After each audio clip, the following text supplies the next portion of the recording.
Hello everyone, मैं बीना सैनी आप सभी का सैनी संस्कृत क्लासेस में स्वागत करती हूँ। सैनी संस्कृत क्लासेस में आज हमारा चलेगा वीर रस। जो उदाहरण मैं लेकर आई हूँ ये द्वारिका प्रसाद माहेश्वरी की कविता वीर तुम बढ़े चलो से ली गई है। इसमें कौन सा रस है, स्थायी भाव क्या है, विभाव क्या है, अनुभव क्या है, संचारी भाव क्या है, ये इस बात पर हम चर्चा करेंगे।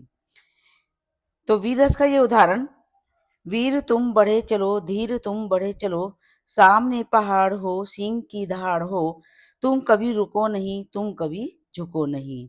मतलब जो राष्ट्र के प्रति प्रेम करने वाले हैं उन वीरों को कवि ने संबोधित किया है कि हे वीरता से भरे हुए सैनिकों, तुम धैर्य को धारण करते हुए धीरता के साथ तुम आगे बढ़ते चले जाओ। चाहे तुम्हारे सामने पहाड़ आए या शेर दहाड़ मारे, यानी कि कितनी भी कठिनाइयां सामने हो, तुम उन सबको हराते हुए आगे बढ़ते जाओ। कभी रुकने का प्रयास मत करो, अपने कदम आगे बढ़ाते जाओ और कभी किसी के सामने झुको मत। तो ये तो हमारी कविता का सार था। अब हम जानते हैं कि इसमें रस कौन सा है। रस है हमारा वीर वीरस। स्थायी भाव इसका है उत्साह। और विभाव यानी कि कारण, कारण है कि चाहे सामने पहाड़ हो, सामने पहाड़ हो या सिंह गर्जना करे,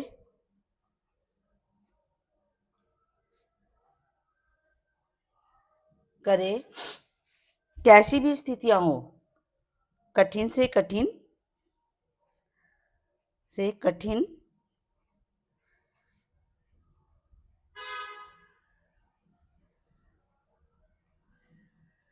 स्थितियों का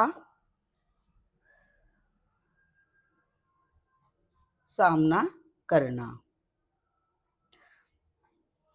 अनुभव है हमारा हाथ में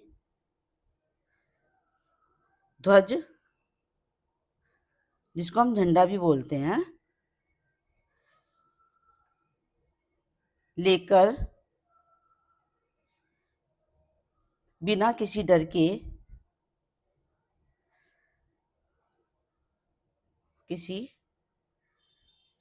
के आगे बढ़ना,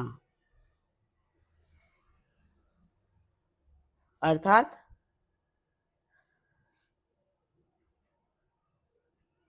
वीरता से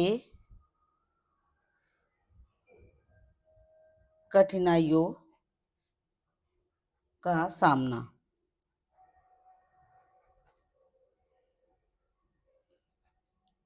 करना। अच्छा, फिर आता है हमारा संचारी भाव। संचारी भाव में आता है हमारा उत्साह, आत्मविश्वास। संचारी भाव में आता है हमारा उत्साह, आत्मविश्वास,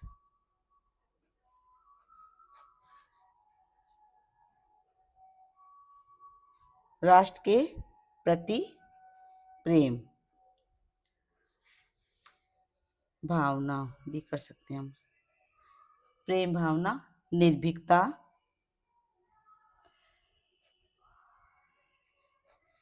आदि। तो ये हमारा उदाहरण हुआ, वीर तुम बढ़े चलो, धीर तुम बढ़े चलो, सामने पहाड़ हो, सिंह की दहाड़ हो, तुम कभी रुको नहीं, तुम कभी झुको नहीं। इस रस का ये रस है वीर रस। स्थायी भाव इसका उत्साह, विभाव सामने पहाड़ हो या फिर सिंह की गर्जना कर सिंह गर्जना करे, कठिन से कठिन स्थितियों का सामना करना। अनुभव हाथ में ध्वजा यानी कि झंडा लेकर बिना किसी डर के आगे बढ़ना और वीरता के सामने के साथ कठिनाइयों का सामना करना। संचारी भाव है उत्साह, आत्मविश्वास, राष्ट्र के प्रति प्रेम की भावना और निर्भीकता आदि। तो ये हमारा आज वीरस समाप्त हुआ।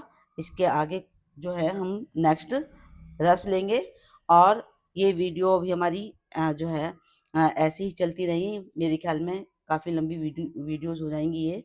तो प्लीज़ ये रस समझने के लिए मैंने एक-एक रस को मैंने मतलब शॉर्ट वीडियोज़ बनाने की कोशिश की है, लेकिन फिर भी लॉन्ग हो ही जाती है। ठीक है? तो आप इसको पढ़कर समझने की कोशिश कीजिए, उसके बाद भी यदि कोई प्रॉब्लम आती है तो मुझे कमेंट बॉक्स में ज़रूर बताइए, जिससे कि मैं अपनी वीडियो में और कुछ सुधार कर सकूँ। Thank you. प्लीज़ मेरे चैनल को सब्सक्राइब कीजिए, मेरे वीडियोज़ को लाइक कीजिए, शेयर कीजिए। थैंक